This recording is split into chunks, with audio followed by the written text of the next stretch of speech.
దేశ రాజధాని ఢిల్లీలో 70 అసెంబ్లీ స్థానాలకు ఫిబ్రవరి 5న ఎన్నికలు జరుగుతాయి.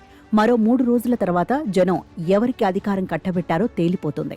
పోటీ ప్రధానంగా ఆమ్ ఆద్మీ పార్టీ, బీజేపీ మధ్య ఉందని, గతంలో 15 ఏళ్లు ఢిల్లీని ఏలిన కాంగ్రెస్ షీలా దీక్షిత్ అనంతరం చిక్కి శల్యమైనందున ఇప్పుడు ఉనికి కోసం పోరాడుతోందని విశ్లేషకులు అంటున్నారు. కానీ ఢిల్లీ నగరానికి అంతర్జాతీయ గుర్తింపు తెచ్చిన గత కాంగ్రెస్ పాలనను ప్రజలు మర్చిపోలేదని, ఆప్ బీజేపీ నిత్య కయ్యంతో విసిగి వేసారిన జనం ఈ మారు తమకు ఓటేస్తారని ఆ పార్టీ నాయకుల వాదన.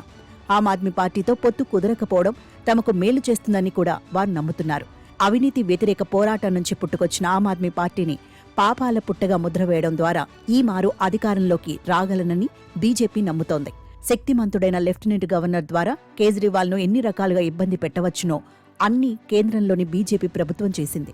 2 పర్యాయాలు ఢిల్లీని గెలుచుకుని ముచ్చటగా 3వ మారు అధికారంలో కొనసాగడానికి ప్రయత్నిస్తున్న ఆమ్ ఆద్మీ పార్టీ అధిక సంఖ్యలో సిట్టింగ్లను మార్చి ప్రజా ఆగ్రహాన్ని చల్లార్చేందుకు ప్రయత్నిస్తోంది.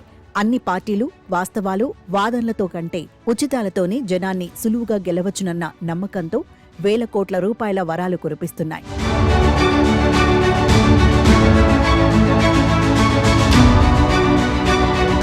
ఢిల్లీ ఎన్నికల తేదీల ప్రకటనతో పాటుగానే ప్రధాన ఎన్నికల కమిషనర్ ఎన్నికల హామీల మీద కొన్ని విమర్శనాత్మకమైన వ్యాఖ్యలు చేశారు. ఉచితం, సముచితం కాదు, చాలా రాష్ట్రాలు జీతాలకు కూడా వెతుక్కోవాల్సిన స్థితికి వచ్చేశాయి. ఉచితాల మీద ఓ కన్నేసి ఉంచుతాం అన్నారాయన.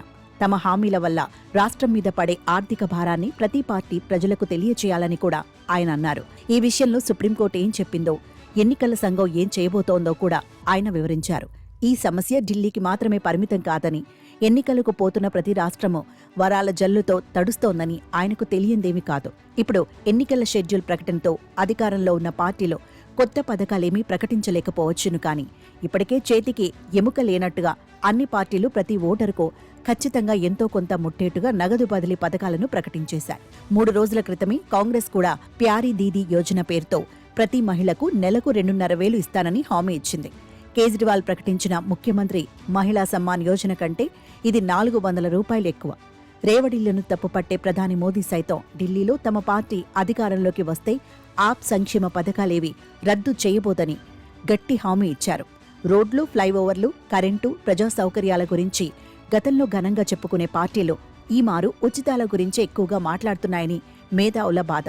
భయానకమైన కాలుష్యం, నీరు, విద్యుత్ కొరతలు, పాడైన రోడ్లు, పరిమిత ప్రజా రవాణా సహా పలు సమస్యలు ఢిల్లీ ప్రజల దైనందిన జీవితాలను ప్రభావితం చేస్తుంటే వాటన్నింటినీ వదిలేసి జనానికి ఉపకరించని అంశాల చుట్టూ చౌకబారు విమర్శలతో ఎన్నికల ప్రచారం సాగుతోంది. ఏ పార్టీ అధికారంలోకి వస్తుందన్నది అటుంచితే ఏది వచ్చినా ఢిల్లీ ప్రజలకు ఈ ఎన్నికలు గుర్తుండిపోతాయి. ఎన్నికల ప్రసంగాల్లో విమర్శలు కూడా లక్ష్మణ రేఖను దాటేశాయి.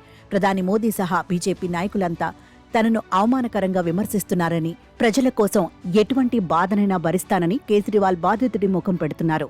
గత 5 ఏళ్లలో ఆయన, పార్టీలోని కొందరు సీనియర్ నాయకులు తీవ్రమైన అవినీతి ఆరోపణలు, కేసులు ఎదుర్కొన్నారు. జైలు శిక్ష అనుభవించారు. పొరుగు రాష్ట్రాల్లోకి కూడా విస్తరించగలిగిన ఆప్కు తాను పుట్టి పెరిగిన ఢిల్లీని మళ్లీ గౌరవంగా గెలుచుకోవడం మరింత ముఖ్యం. ఈ మారు ఖచ్చితంగా అలా జరగకుండా చేయాలన్నది 30 ఏళ్లుగా అధికారం కోసం నిరీక్షిస్తున్న బీజేపీ పంతం.